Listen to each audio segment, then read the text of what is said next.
Hi everyone, welcome to 2022, a new year and a new set of videos. It has been probably 18 months since I shared a recorded video on my very teeny tiny YouTube site. But I've decided this year I am going to post some videos quite regularly of different projects that I share on my website, on my blog, and some of the projects that I also do on my weekly Facebook Live. So at the moment, my Facebook Live is every Thursday morning here in Australia. So it starts at 9 o'clock Australian Eastern Standard Time. Please don't ask me to tell you when that is in different places around the world. I will begin my projects just using my normal measurements that I use for gift boxes and cards, and I'll share those measurements with you in inches. But I will plan in the next couple of weeks to be able to share measurements for you that would suit those people living in the North American market, because you use a different size cardstock than we use in most other Stampin' Up markets. So it is January 2022. It's actually the 13th of January today. I've done my Facebook Live, and I'm going to share the project that I did live this morning here with you in this video. It's a warts and all video. I will not be editing out any sections. I won't be fast forwarding any sections. I've taught myself lots and lots of things, but I'm not going to do that sort of degree of editing. You will get to see me do my crafting, warts and all, silly sound effects, whatever it brings. So I am focusing at the moment on the new January through June mini catalogue and the Celebration brochure. Now, Celebration runs from the 4th of January to the end of February, and as we go along, I'll explain aspects of that with you as well. If you watch this video in 5 years' time, chances are you won't be able to get your hands on any of these products, or some of these products, but you might be able to use the information I share with you for the projects to make something similar. So I'm not using anything from the mini catalogue today. I'm just going to be focusing on Celebration. So let me just scoot this out of the way. As you can see, I've still got a few things to order. I have my colour coordination. Today I'm focusing on one of the bundles the bundle that is available in Celebration at the moment, and it is the Friendly Hello bundle. So we have the stamp set, and we have this 12 by 12 inch designer series paper. And the first project I'm making is a 3D project. I'm going to make a gift box to hold a lovely soap. So let me get started with this. When I have guests come and stay, I like to get the guest room ready, make their bed with fresh sheets, put lovely towels out for them, and I will often pop a lovely gift boxed scented soap on top of their towels for the guests. Now, these ones don't say welcome to my home, thank you for staying with me. These ones are actually just some little birthday gifts, and they are large enough to hold a cake of soap that's this size. So it's actually quite a generous size. This one measures 3 7/8 of an inch by a little under 2.5 inches, and it's 1 1/4 inches in depth. So this is an Australian soap. The brand is Huckster. There you go, I told you, warts and all. And sadly, we can't smell things on video, but this has a beautiful lemongrass fragrance to it. So let me show you how we're going to make this gift box.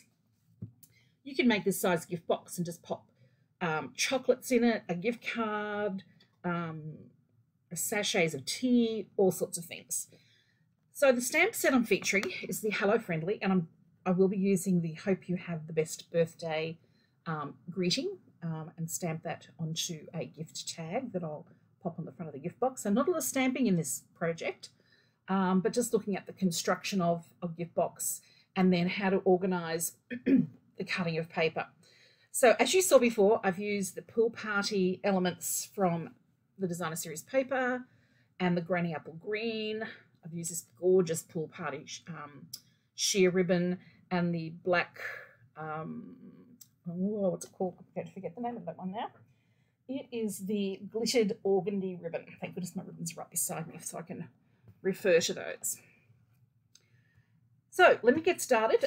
I have decided, and looking at the Designer Series paper, let's pop that out of view, and given the size of the box, I am going to use, sorry, I should show you these a bit more if you haven't seen them. So 12 inches by 12 inches, florals and birds on one side. And interestingly enough, on this particular piece of DSP, Designer Series paper, where am I? Is that the right one? Nope, that one there. The photopolymer stamps are actually the same dimensions, same sizing, same scale as, what am I looking for? Oh, these guys, I love these little, very pretty little buds. Okay, and I could keep going around, keep going around and showing you that. So they're all to scale. So if you ever run out of this Designer Series paper, you can certainly stamp your own. Let's put those back in place so we don't make a mess of the, and aren't the containers for our photopolymers fabulous now with the printed sheet in there to help us just position everything and check to see if we're missing. So we have the key colors in this Designer Series paper. We've got this beautiful Pool Party floral. We've got the Pool Party black and white images, so a scaled down version. And the Granny Apple Green and the leaves. As you can see, I've already used up one of those sheets. Actually, this is onto my second pack of the free Designer Series paper. Excuse me. The Fresh Freesia black and white images. The Pale Papaya, those gorgeous buds, and that's lovely lines all printed out there. The floral image in the Pale Papaya. These gorgeous, gorgeous spots. And they're sort of swirled spots. They're not exact circles. They're not just a single even line. Okay, so they're stunning. This very tropical looking Granny Apple Green floral and leaves image with all the splattered white in there as well. The stripes with, now if I get this up and let it focus, you should be able to see that between each line of the key colours, you'll have the black dash line of dashes between them. So the colours in this suite are Shaded Spruce, Pool Party, Fresh Freesia, Pale Papaya, and Granny Apple Green. So just vibrant, bright, gorgeous colours. The Pale Papaya is much more, it's an in colour, but it's more along, it would probably fit into a subtles family really quite nicely as well. So you've got the flowers there, and then just the white splotches on the Fresh Freesia. And that's the paper I'm going to be working with today for this.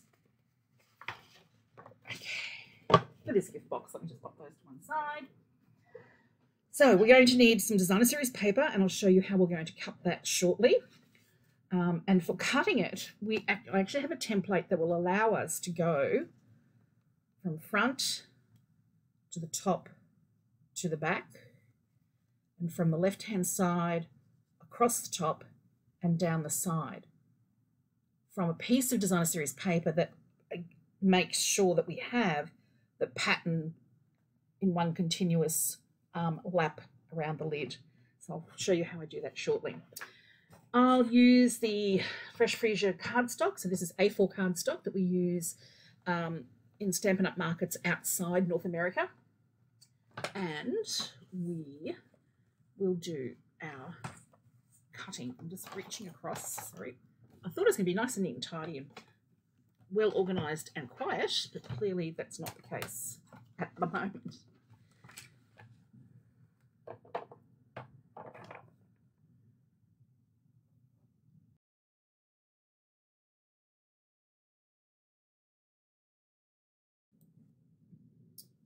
Okay, so I'm hoping I didn't jump the image around too much then. I just paused my video recording while I tried to track down my measurements. Found them. So these are on my website, so mmmstampintime.com, and we'll get started with cutting our cardstock. So if you're new to crafting, I use my Stampin' Up trimmer upside down, which is counterintuitive, I know. However, it works really well for me.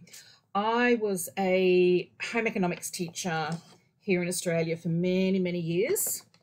And when I'm sewing, when I'm using a sewing machine, when I'm measuring things, I really like to have the fabric close to me, the measurements close to me, so I can see what I'm doing. So therefore, I turn my trimmer upside down.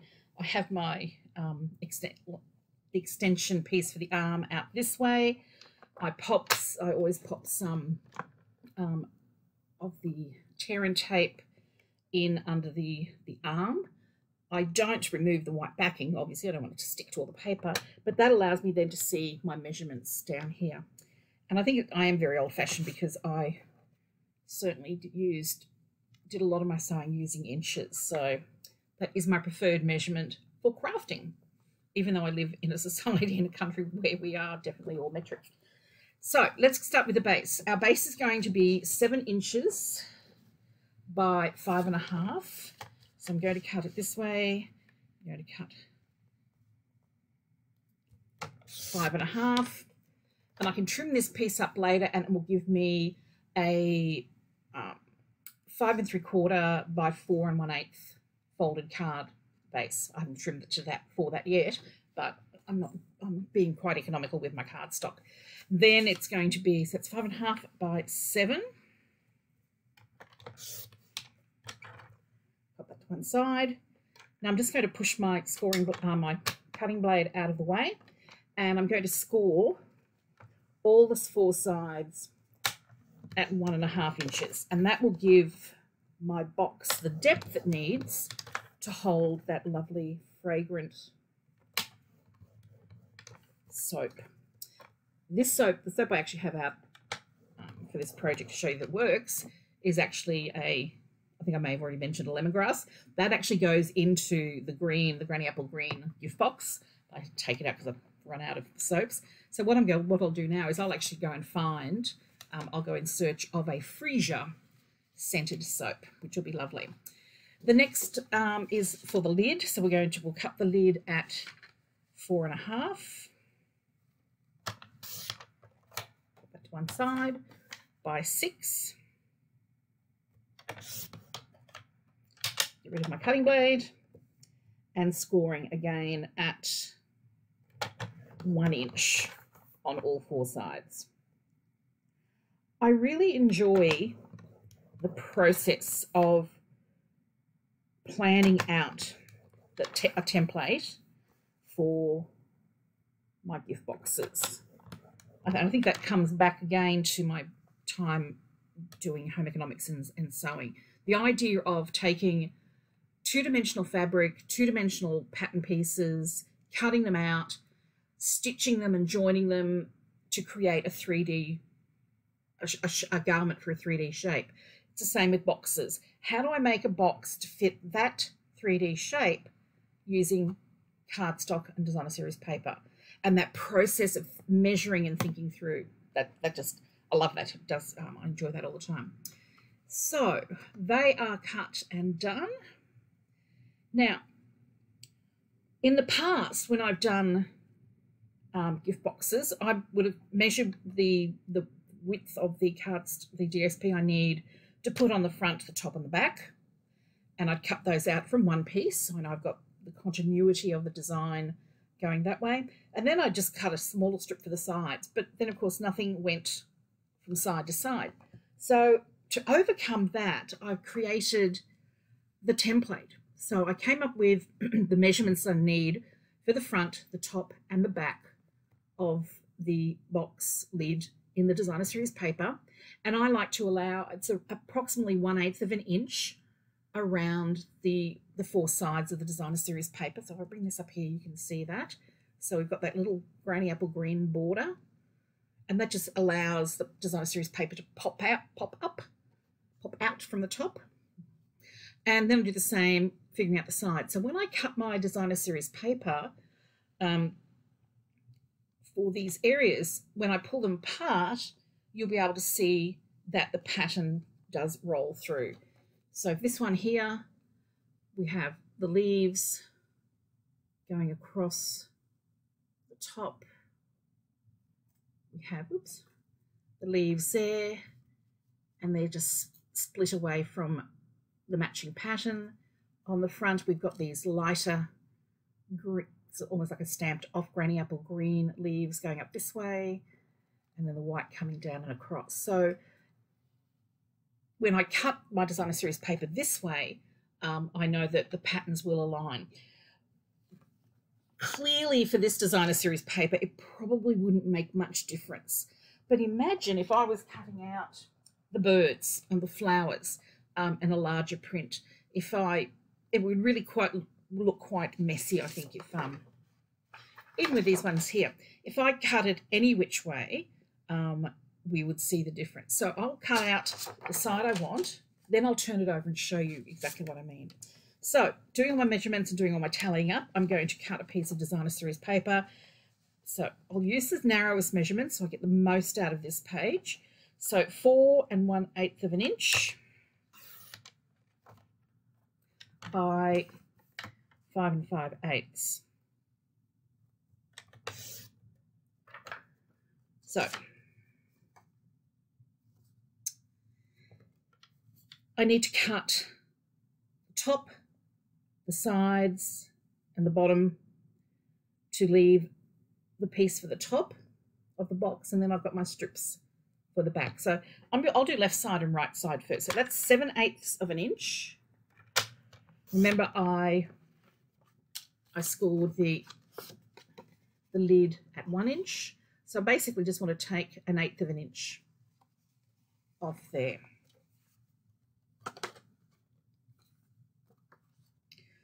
So that's, put them here so you can see them. So that's 7/8 of an inch on that side. I'm just going to turn this around and cut it on the same way, because I like to be able to hold my designer series paper really firmly and then cut like so. So there's that one. Top. The top of the panel I cut will go there. Slide that down a little bit for you. Now to do the bottom. Again, 7/8 of an inch. And there we have the sides and the top and bottom. That was the bottom piece, so I'm going to put this way and should be able to see that everything lines up. Now I just need to cut away some little ends. They also need to be 7/8 of an inch. Put these off to one side. Hopefully I can keep my desk nice and tidy.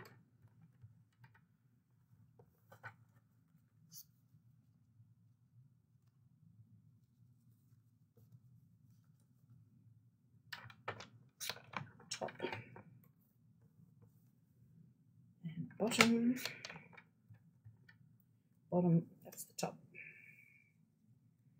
Okay. For now, I'll just tuck my trimmer away.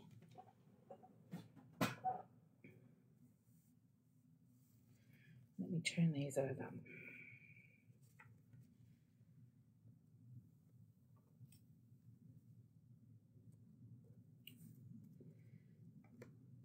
Oops, around the wrong way. That one was around the wrong way as well. Oh, goodness me. Okay.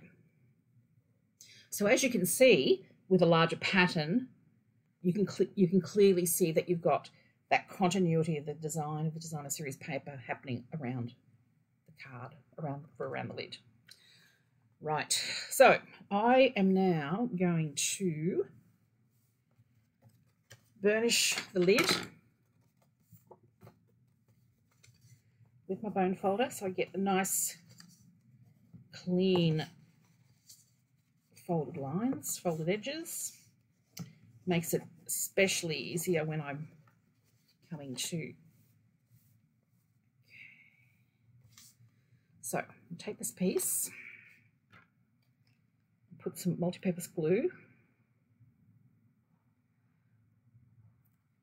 onto the strip. That was that one there. I'm just going to turn it over. The fresh freesia is such a pretty colour.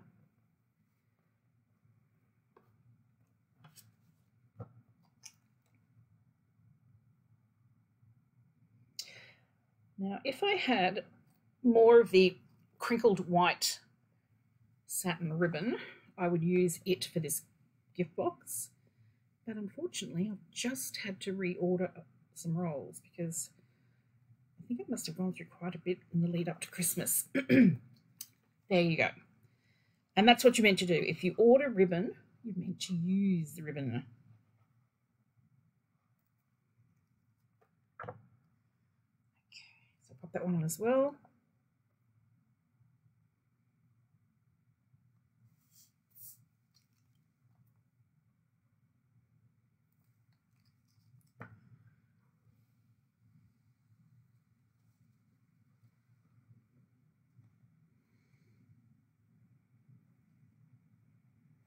Last one, and then we'll trim, do some cuts into our side panels, and I'm trying not to turn that around the wrong way. Okay, but as I mentioned, a pattern like this, it is probably a minor concern if you can't see that the dots exactly line up. So I'm just going to set that aside so the glue dries. The one I was doing on my Facebook Live earlier today, I managed to move one of the pieces of Designer Series paper, so it's a bit tricky trying to fix that little problem. We got there. We're able to fix that one in the end. Okay, so let me do some trimming on this one first, and then I will show you another little trick that I have. Okay, so we're going to cut down on the score lines on the narrow side. Try and get a nice clean cut. And then we're going to trim away these excess pieces. Just notching in those ends.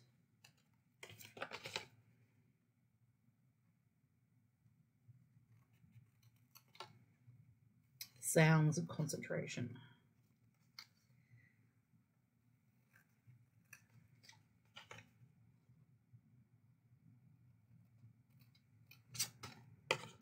One thing you might be noticing is that these notched ends, let me just clear those out of the way, pop them in my bin. These are actually a little bit long, so when I fold them in, they will actually overlap. Now that's not a huge problem. I think it looks a little bit messy, so for me, I would come back with my trimmer and just take off the ½ inch that's needed. So I'm just going to line up the side of the box, and I'm just taking off the top and bottom, those side pieces. I don't want to make the side of the box any shorter, just the insert tabs. So ½ inch, which is 1.3 centimeters. Thank goodness we have centimeters on here as well. Okay, so that's done. I'm ready to go. While that's there, I might just quickly cut a 1-inch strip of the fresh freesia. I'll use for my tag very shortly.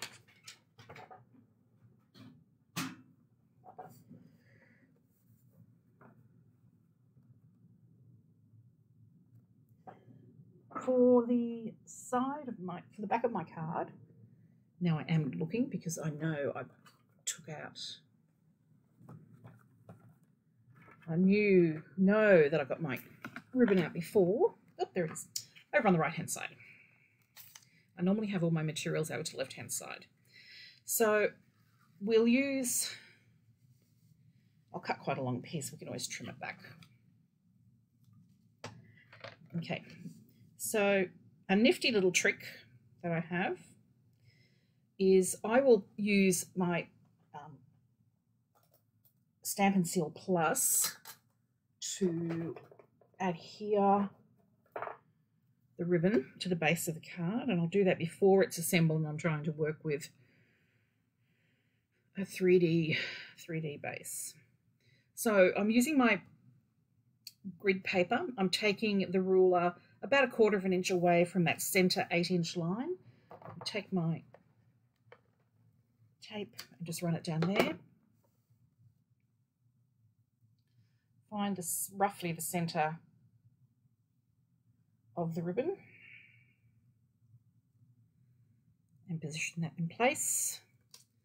It doesn't have to be perfect. And because this is quite a sheer ribbon in the center, if you're worried that the Stampin' Seal Plus might get sticky on the bottom, you can always cut a strip of cardstock and glue that over the top, but I don't think I'm going to need to do that today. My next step is going to be to get my silicone mat, and I'm going to use it to add my Stampin' Seal Plus. This is definitely my go-to adhesive for 3D projects. It is so super strong. And if you have a chance to look at these Stampin' Seal Plus up close, you may notice that it looks, sorry, that's it, we'll get to hear funny sounds from time to time. Okay, you will see that it looks like the tape has got lots of little lines in it. And that's wonderful because it actually helps the tape to pull apart quite easily when you're lifting it away. So then all I need to do is go through and match up the cut edge of the box structure with the folded edge that I have. This all the way around.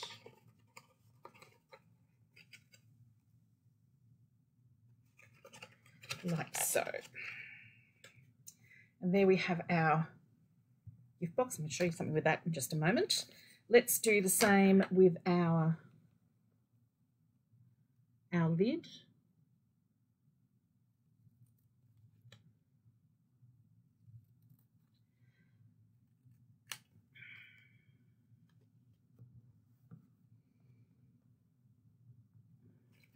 Now this lid is probably going to have quite a snug little finish because I realise now that what I didn't show you when I was doing it, when I was prepping the scoring, was I didn't adjust my score line. And I'll come back and I'll show you that in just a moment. So it will be very tight. Little notches.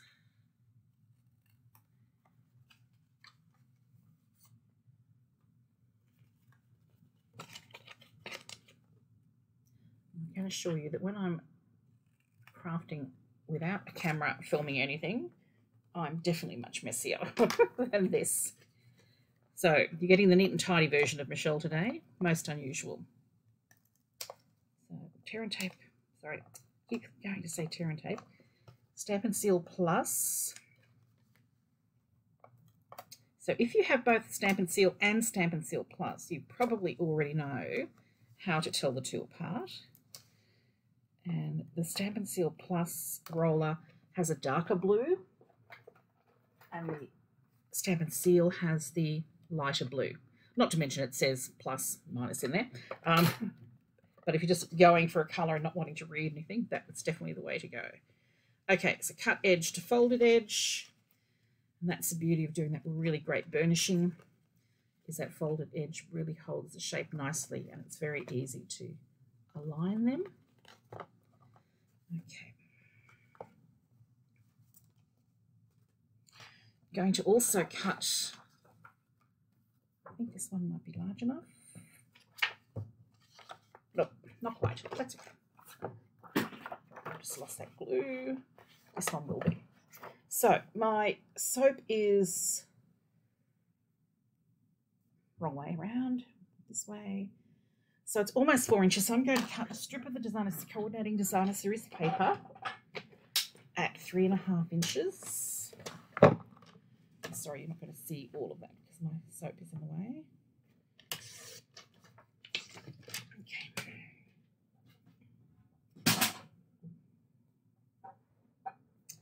And I'm going to use my Stampin' Seal Plus again. And I'm going to wrap.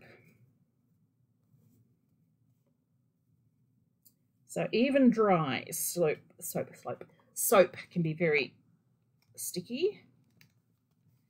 So I'm going to wrap that, pop that in there. You could always put a little sentiment or a message on there. You're probably wondering, some of you, why I have a mapping pin on my desk. When I'm finished with my ribbons, I just tuck the end, put a little mapping pin in there, and that holds my ribbon in place. Now we have this piece on here, and that is a tight squeeze, but it goes on. So the reason my sides of my lid are only 1 inch is because I like to see just the design, the cardstock at the base, and I find that rather than it being the same length, that can make it quite tricky to lift the lid away. You can certainly make it 1.5 inches if you wanted to, but I'd then suggest getting a small circles die and just cutting a semicircle so you've got somewhere for your fingers to grip and get that out of the way. So what I would do in future, what I've done with all my other boxes, but not this particular lid, is just take a little scrap piece and show you. So for my lid, my sides, I've designed them to be 1 inch. So I would put, so you can see what I'm doing, I would put the edge of my cardstock at 1 inch, and then I slide it to the right ever so slightly. I don't really want a 1/16 of an inch or an 1/8 of an inch. I only just want the tiniest little extra amount. So that is slightly under 1 inch, and then that gives me on the when I do the 4 sides, that gives me slightly more than the dimensions of the base of the box. So then the lid has just that little bit extra room for you to slide it on more easily. So if you have the scoring tool, you could use a piece of folded cardstock and create a little shim to hold that into place. Okay, let's do our sentiment. Let's get this stamp all done and dusted. I'm going to use the Delightful Tag Topper Punch today. So I'm just going to slide that in. So it's 1 inch wide. Punch that down. We get that lovely end and a hole punched ready for us to thread our ribbon through. So I'm going to stamp my sentiment, the Hope You Have Best Birthday, which I believe is already on a block ready to go. And I'll just give that a little wipe. I think it might still have had a touch of Granny Apple Green on it from my Facebook Live. Let's ink this up.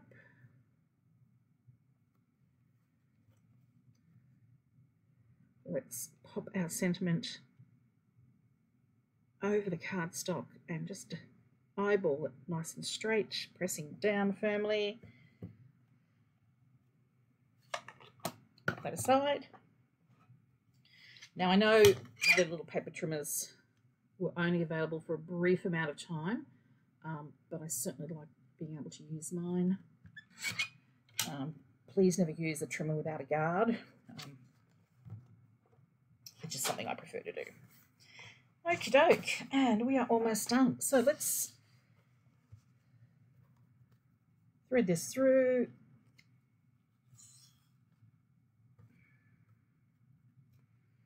So all I'm doing is threading the ribbons through the hole. I'm not creating any knots or loops or anything like that. I don't want to tie the pop the tag onto dimensionals or anything like that. I'm just holding it in place with a simple bow, and then when the bow is untied, you can loosen the ribbon and just slide the ribbon off the box lid. So let's do this, get this nice and even. It's a little bit smaller, I think. Smaller again.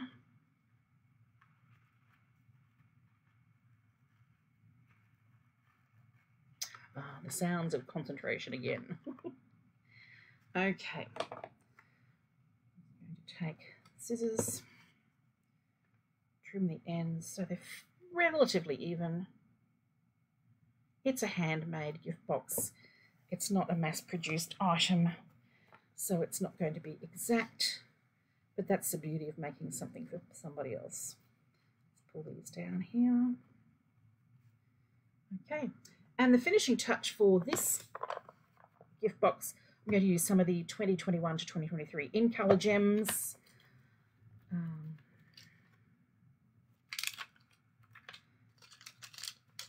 As you can see, I've been using different colours for different projects. So I will use my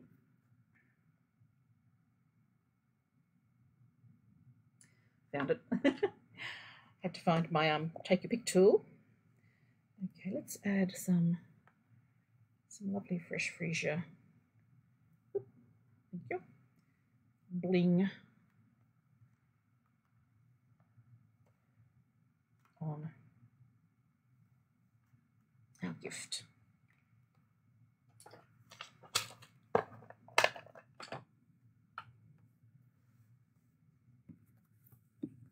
And there you have it.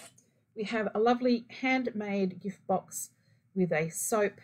So I now have 3 birthday gift boxes in my cupboard. So when somebody is having a birthday, I'll be able to just pop this down to them. Or as I said, I could change the sentiment on the tag and make it as a gift for something else. So thank you so much very much for taking the time to watch this video. I hope you enjoyed it, and I look forward to making more for you very soon. Bye.